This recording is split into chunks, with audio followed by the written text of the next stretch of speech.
โอเคสบายดีทุกคนตอนนี้เราก็สีใส่บ่วงเนาะเอารถส่งแข่งไปใส่ยูนาโดนๆเท่านึงได้เฮ็ดคลิปเนาะ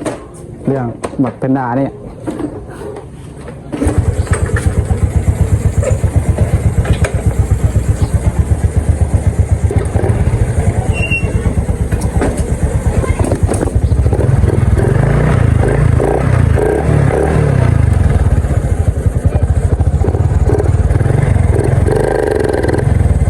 เสียงโคตรวู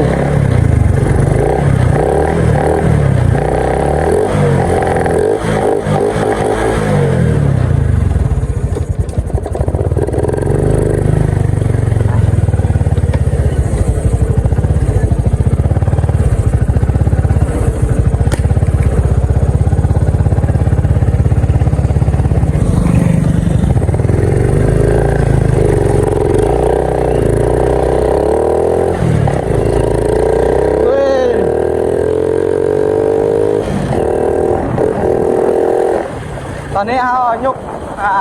สุกประมาณ2 นิ้ว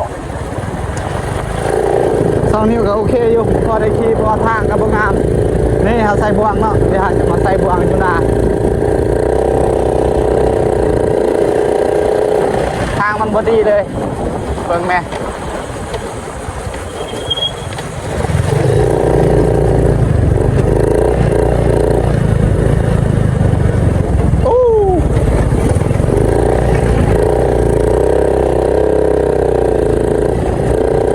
จะบ่แห้งรถ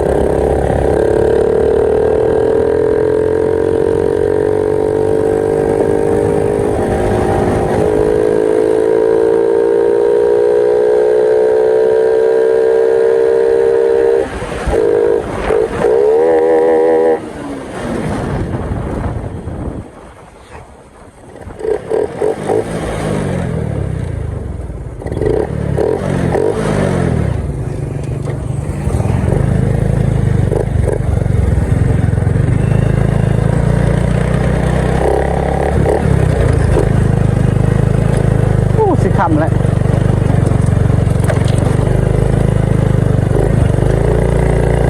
มีระยะยุบแน่กับใครแน่ยุบขี่ก็ได้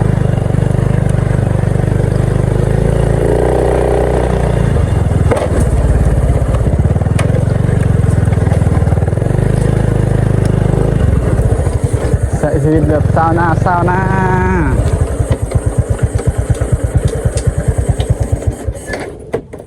เราขอกะจังซี่จังใดเบิ่งสายนี่บ่ได้ไปนะครับไปใส่บ่วงกันเลยเนาะบ่วงนี่เฮาใส่2 หลังมาลุ้นกันว่าสิมานบ่มาลุ้นกันมื้ออื่นเนาะเฮาเห็นหอยนูพุกตอนเฮาเสียหญ้ามัน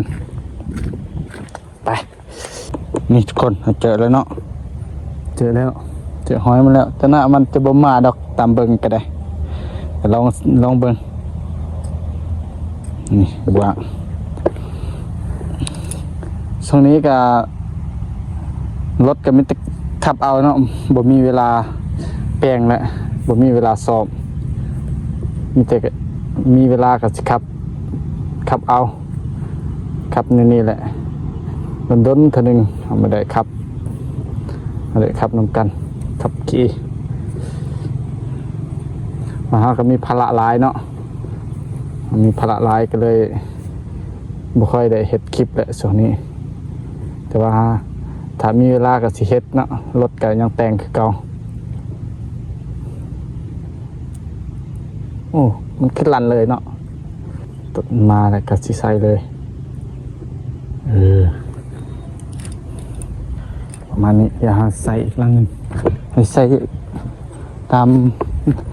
หัวขณะมันมาแต่หัววางในห้างก็เฮ็ดแบบไม่ไหม้เลยลังเฮ็ดไม่ไหม้เลยใส่ช่วงนี้นี่กะคือสิบ่ถึกดอกเนาะสิลองเสียงเอาได้ยามเป็นหอยมันอยู่ตอนนี้ก็6 โมงแล้วเด้หอยมันเห็นบ่ ใส่ ส่เบิ้งสิเลือกใส่เบิ้งบนใดบนนี้ซะเนาะบนนี้โอ้ขันยำอันนั้นกระมันมา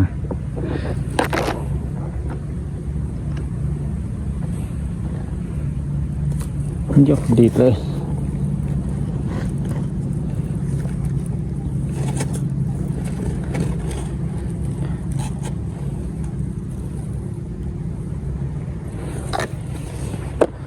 ถ้าเบิ่งตอน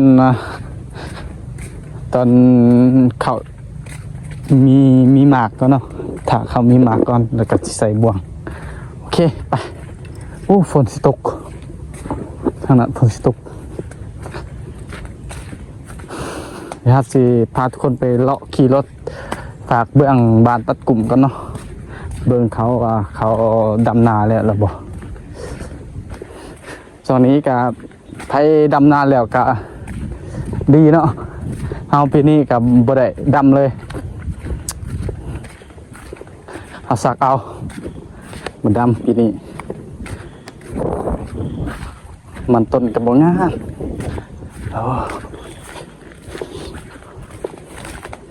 เราไปขี่เบิ่งต้นแหละ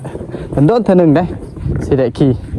ถ้าบ่เฮ็ดคลิปนี่ถ้าบ่ถ่ายคลิปก็สิบ่ถ่ายคลิปนี่ก็สิบ่ขี่เลยถ้าได้ขี่ก็สิถ่ายคลิปถ้าบ่ขี่นี่ถือว่าบ่ถ่ายคลิปถ้าถ่ายคลิปนี่ถือว่าขี่ประมาณนั้นกลับไปกลับมา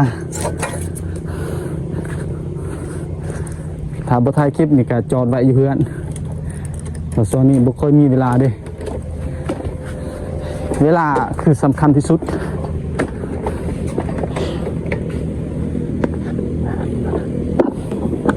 ไปคลิปก่อน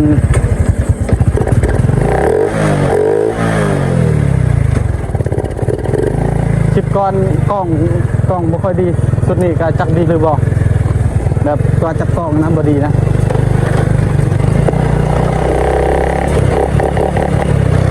โอ้รถก็บ่ได้อัปเดตบ่ได้เช็ค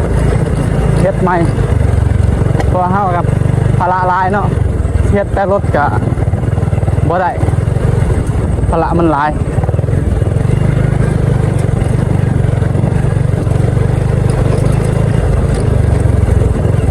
แล้วขี่เลาะไปคุณเราขี่ขับแบบนั่งขับแบบชิวๆ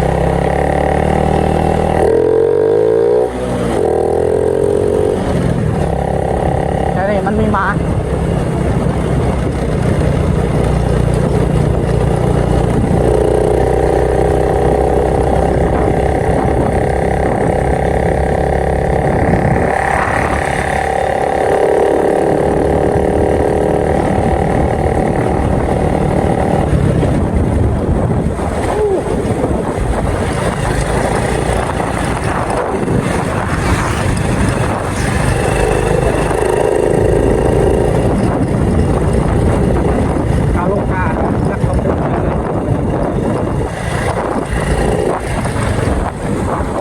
เบิ่งมันสะบัด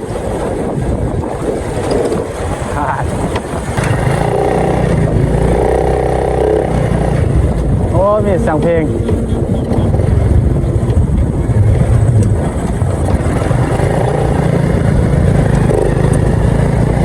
หลายคนก็ยังคันดำโอ้เขา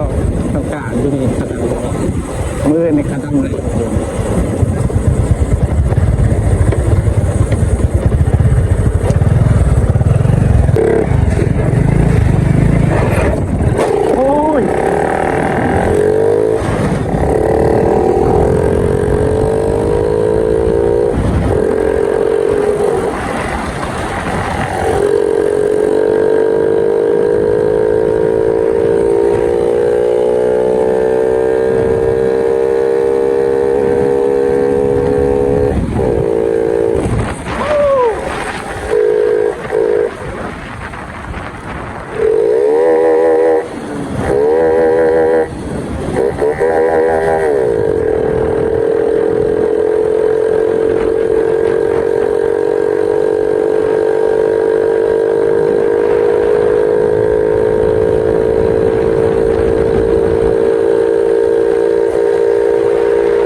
ตาไหลโ